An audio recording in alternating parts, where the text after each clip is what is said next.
Hi folks, this is Marcus from ROCKMETALBANDS.com. What are we reviewing today? Pantera Reinventing the Steel 20th Anniversary Edition.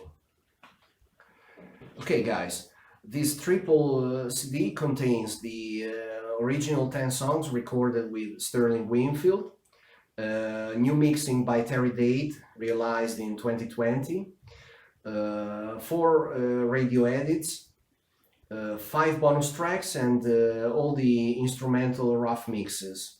You can find it as 3 CDs, digital downloads, or 2 LPs in limited edition, 5,000 copies in silvery vinyl.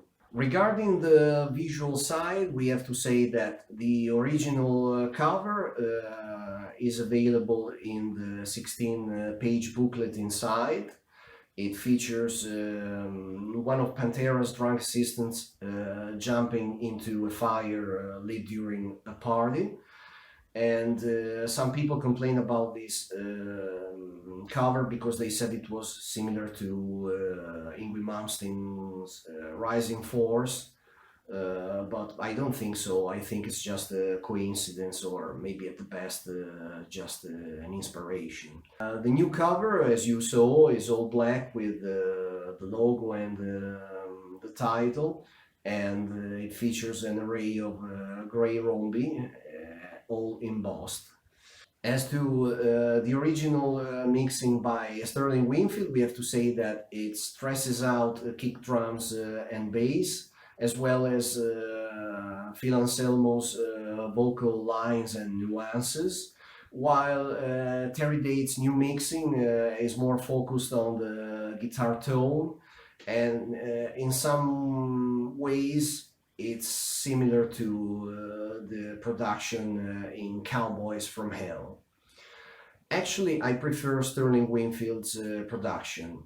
And I'd like to know in the comments which one you prefer, as well as which your favorite cover of the two is. The reason why Pantera chose Sterling Winfield instead of Terry Date that time was because Terry Date was very in demand.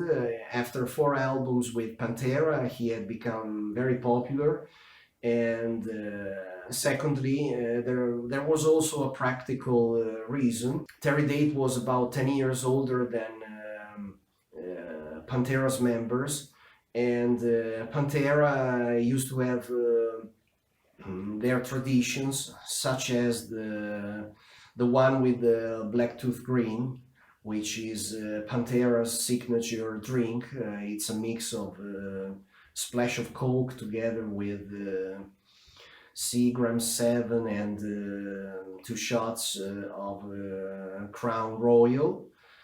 And the tradition was that they had to gulp down a shot of that blend in unison every 20 minutes during the recording sessions. So basically Terry Date's liver couldn't handle those rhythms anymore.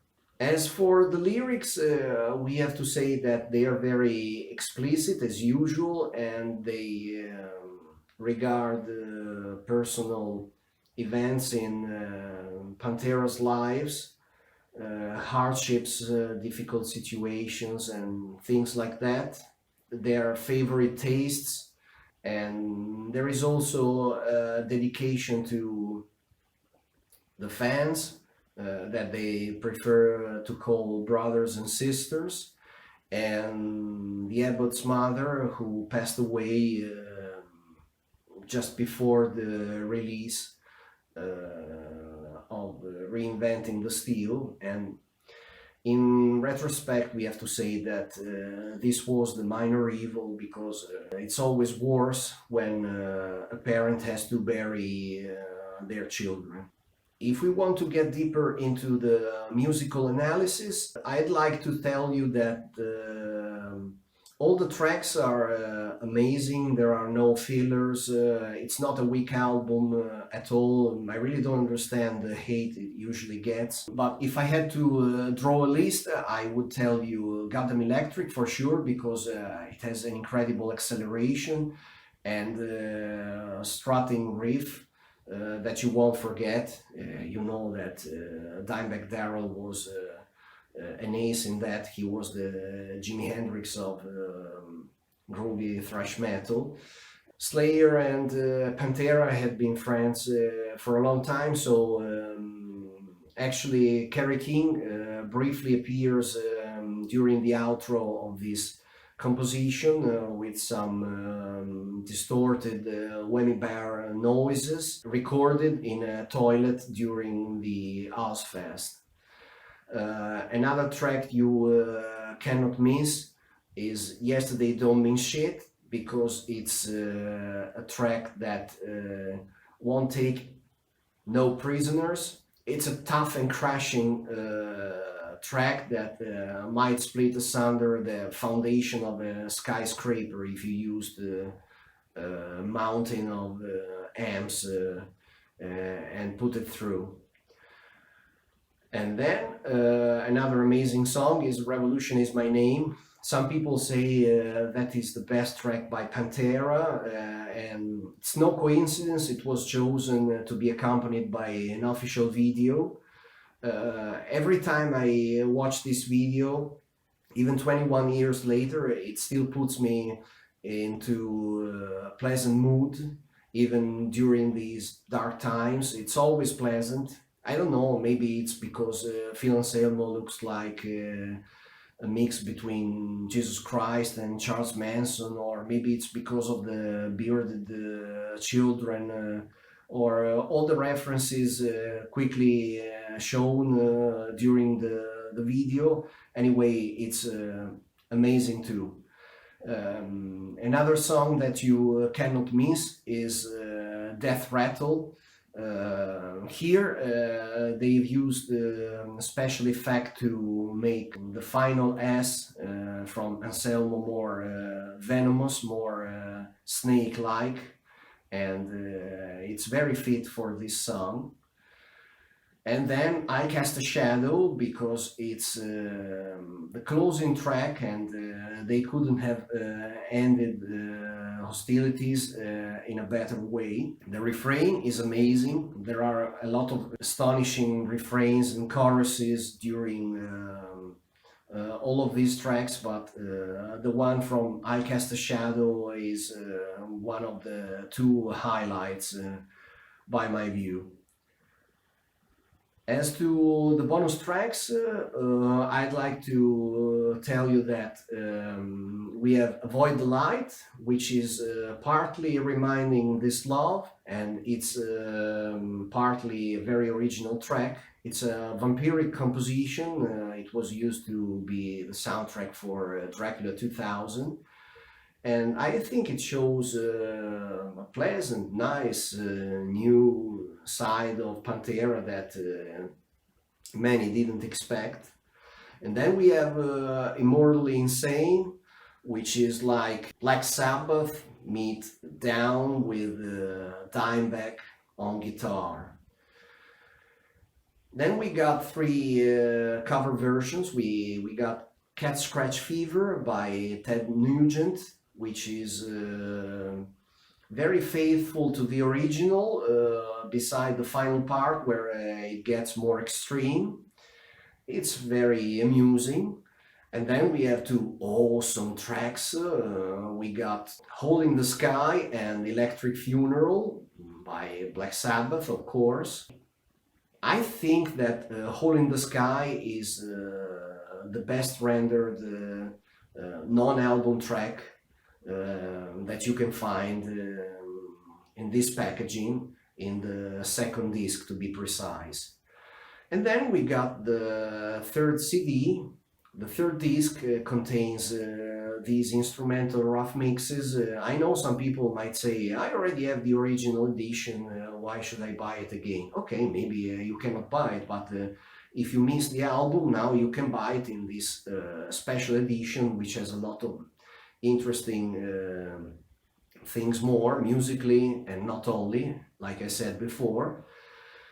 And the instrumental rough mixes can partly be academical, in that you can use them to learn how to play some Pantera tracks without the vocals to distract you.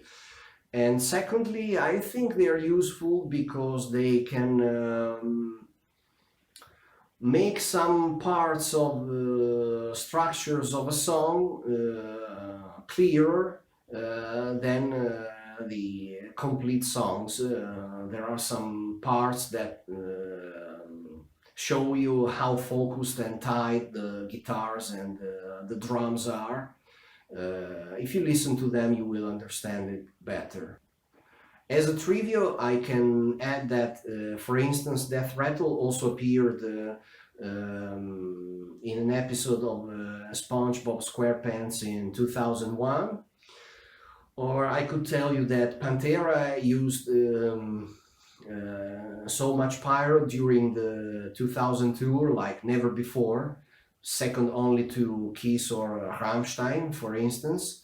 It also happened that drummer Vinnie Paul had his hairs on one of his arms burned during his performance. In conclusion, Pantera aren't really reinventing themselves on this album, because they are paying tribute to Judas Priest with a reference to British Steel, and most of all because they got to the recording and even before the songwriting sessions with a list of 5 of their favorite Pantera tracks. Everybody came with a list of 5, and they decided to compose in the light of their old material. So they've been able not to repeat themselves, but just to draw inspiration and to bring something new. For instance, there is also a riff that sends back to early Machine Head in one of the songs. They have done their best, and I think that the strong points of this album are Vinnie Paul's drumming, very aimed at the feel. Phil Anselmo, who has been able to bring more vocal variations, more styles used, not only screams and spoken words. We also have to say that with age, his vocals have naturally become lower, more guttural. And like I said, Rex Brown delivered excellent bass lines that contributed to the final painting. So in the end, it's a pity that Pantera haven't been able to record more material, because they weren't in a descending phase at all. But anyway, things went like that, unfortunately, and we can only say this is a stellar way to end their career, music-wise. Well, that's the way life is. Sometimes life stops you abruptly, as in the case of Nathan Gale when he shot Dimebag Darrell dead along with other people during the Damage Plan concert. Sometimes it's people who veer towards a certain direction, such as the case of Dimebag Darrell when he refused to join Megadeth back in 1988 when Dave Mustaine offered him a slot in the band, but he refused because he couldn't take his brother Vinnie Paul as well, because Megadeth already had a drummer during that period. So if Pantera hit the stores again in 2020 with this reissue and got so much praise and acclaim, unlike the 2000 release, then my theory is right. There is a renewed widespread hunger for Pantera. There are still so many people now missing the band, even after 21 years. This masterpiece of groovy sludge thrash metal saved my 2020, and it did the same this year. If you want to read the detailed review of this album, you can find it on our website. You can find the link below. If you want to like us, if you want to subscribe to our channel, or if you want to leave a comment, then do it. It's very appreciated, because it seems that YouTube algorithms like this kind of behavior. Okay guys, that's all for today. To the next review.